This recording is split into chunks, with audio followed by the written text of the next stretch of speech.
കേരളത്തിൽ നിന്നുള്ള എംപിമാർ ഉൾപ്പെടെ സഞ്ചരിച്ച എയർ ഇന്ത്യ വിമാനം അടിയന്തര ലാൻഡിംഗ് നടത്തി ചെന്നൈയിൽ. അതിൽ അന്വേഷണം വേണമെന്നാണ് ഇപ്പോൾ കെ.സി. വേണുഗോപാൽ ആവശ്യമുയർത്തിയിരിക്കുന്നത്. തിരുവനന്തപുരത്ത് നിന്ന് ഡൽഹിയിലേക്കുള്ള വിമാനം ചെന്നൈയിൽ അടിയന്തരമായി ഇറക്കേണ്ടി വന്നു. ഇതിലാണ് അന്വേഷണം അടിയന്തരമായി വേണമെന്ന് കെ.സി. വേണുഗോപാൽ പറയുന്നത്. സാങ്കേതിക തകരാർ മൂലമാണ് അടിയന്തര ലാൻഡിംഗ് നടത്തിയത് എന്നാണ് എയർ ഇന്ത്യയുടെ വിശദീകരണം.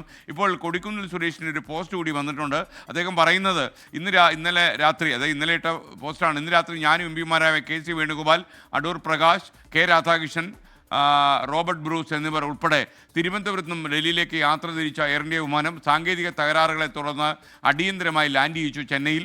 റഡാറുമായി ബന്ധം നഷ്ടപ്പെടുകയും ചെന്നൈ വിമാനത്താവളത്തിലെ അടിയന്തര ലാൻഡിംഗ് സമയത്ത് മറ്റൊരു വിമാനവുമായി കൂട്ടിമുട്ടൽ ഒഴിവാക്കുകയും ചെയ്ത വിമാനം ക്യാപ്റ്റൻ വെങ്കടേഷിൻ്റെ അസാമാന്യ മികവ് മൂലം മുഴുവൻ യാത്രക്കാരുമായി സുരക്ഷിതമായി ചെന്നൈ ലാൻഡ് ചെയ്തു എന്നാണ് കൊടിക്കുന്നിൽ സുരേഷ് പറയുന്നത്. കൂടുതൽ വിശദാംശങ്ങളുമായി മുഹമ്മദ് റഹീസ് ചെന്നൈയിൽ നിന്ന് വിവരങ്ങൾ നൽകുന്നു. റഹീസ്, ശരിക്കും നിരന്തരമായി എയർ ഇന്ത്യ വിമാനം ഇങ്ങനെയൊക്കെ ലാൻഡ് ചെയ്യേണ്ടി വരുമ്പോൾ ഈ സ്ഥാപനത്തിലുള്ള വിശ്വാസം യാത്രക്കാർക്ക് കുറയാൻ കാരണമാകില്ലേ? പ്രത്യേകിച്ച് ടാറ്റയൊക്കെ വളരെ നന്നാക്കിയെടുക്കാൻ എയർ ഇന്ത്യ ശ്രമിക്കുമ്പോൾ ഇങ്ങനെയൊക്കെയുള്ള തിരിച്ചടികൾ ഉണ്ടാകുന്നത് വളരെ നിർഭാഗ്യകരമാണ്. പറയും.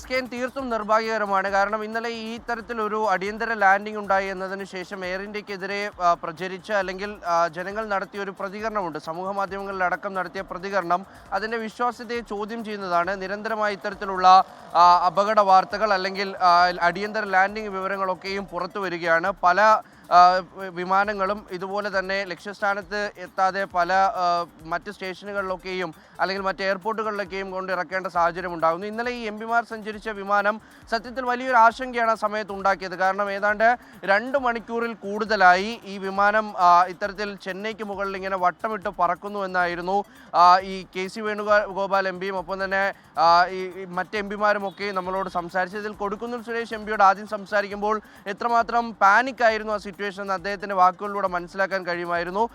ഏതാണ്ട് യാത്ര പുറപ്പെട്ട് 1 മണിക്കൂർ ആകുമ്പോഴേക്കും വിമാനം ഈ ഡൽഹിയിലേക്ക് എത്തില്ല എന്ന് പറയുന്നു, ചെന്നൈയിൽ അടിയന്തര ലാൻഡിംഗ് നടത്തുമെന്ന് പറയുന്നു, റഡാറുമായിട്ടുള്ള ആശയവിനിമയം നഷ്ടമാകുന്നു എന്ന് പറയുന്നു. അതിന് പിന്നാലെ ചെന്നൈയിലേക്ക് ഈ വിമാനം ഇറക്കാൻ ശ്രമിക്കുമ്പോഴാണ് പിന്നീടും അതൊരു 1 മണിക്കൂറിലധികം ഏതാണ്ട് 1.5 മണിക്കൂറോളം ചെന്നൈ വിമാനത്താവളത്തിന് മുകളിൽ വട്ടമിട്ട് പറന്നതിന് ശേഷമാണ് ഇത് താഴേക്ക് ലാൻഡ് ചെയ്യാൻ സാധിച്ചത്.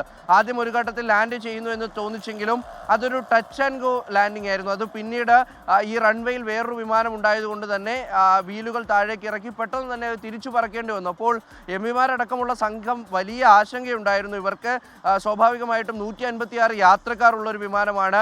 എയർ ഇന്ത്യ വിമാനത്തിൻ്റെ സമീപകാലത്തുള്ള ഇത്തരത്തിലുള്ള വീഴ്ചകൾ, പലതരത്തിലുള്ള പ്രശ്നങ്ങളൊക്കെയും നമ്മൾ കാണുന്നതുമാണ്. അങ്ങനെ വലിയ പ്രശ്നം ഇതുമായി ബന്ധപ്പെട്ട് വലിയ ആശങ്ക ഉണ്ടായിരുന്നു. പിന്നീട് ഇവരെ എന്തായാലും സുരക്ഷിതരായി താഴേക്ക് ഇറക്കി ശേഷം മറ്റൊരു വിമാനം അറേഞ്ച് ചെയ്താണ് ഏതാണ്ട് 12:30 ചെന്നൈയിൽ നിന്നും ഇവരെ ഡൽഹിയിലേക്ക് തിരിച്ചത്.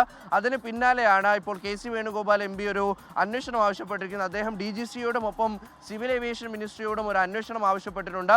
പ്രധാനമായിട്ടും ഇതിൻ്റെ ഒരു അക്കൗണ്ടബിലിറ്റി നിലനിർത്തുക എന്നുള്ളത് എയർ ഇന്ത്യയെ സംബന്ധിച്ച് നിർണായകമാണ്. അത് ജനങ്ങളോടുള്ള ഉത്തരവാദിത്വം കൃത്യമായി കാണിക്കണം, അതിനൊരു കോട്ടം തട്ടരുത്.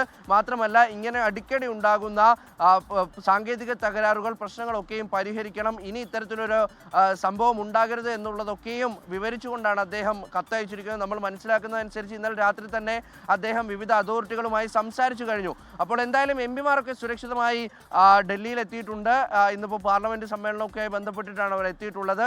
പക്ഷേ ഈ ഇത്തരത്തിലുള്ള ആശങ്ക ഉയർത്തുന്ന വാർത്തകൾ സ്ഥിരം ഉണ്ടാകുന്നത് വലിയൊരു പ്രശ്നം തന്നെയാണ്. SKN. Okay, thank you Rakesh. എന്തായാലും എല്ലാ യാത്രക്കാരും, ഈ 5 എംപിമാരുൾപ്പെടെ എല്ലാ യാത്രക്കാരും സേഫായി ഡൽഹിയിൽ എത്തിയിട്ടുണ്ടെന്നുള്ള സന്തോഷകരമായ കാര്യമുണ്ട്. ലോകത്തെവിടെയായാലും ഏത് സമയത്തും 24 വാർത്തകളും ഓഗ്മെന്റഡ് റിയാലിറ്റി പാക്കേജുകളും എക്സ്പ്ലെയിനറുകളും വിശദമായി കാണാൻ ഞങ്ങളുടെ യൂട്യൂബ് ചാനൽ നിങ്ങൾക്ക് സബ്സ്ക്രൈബ് ചെയ്യാം.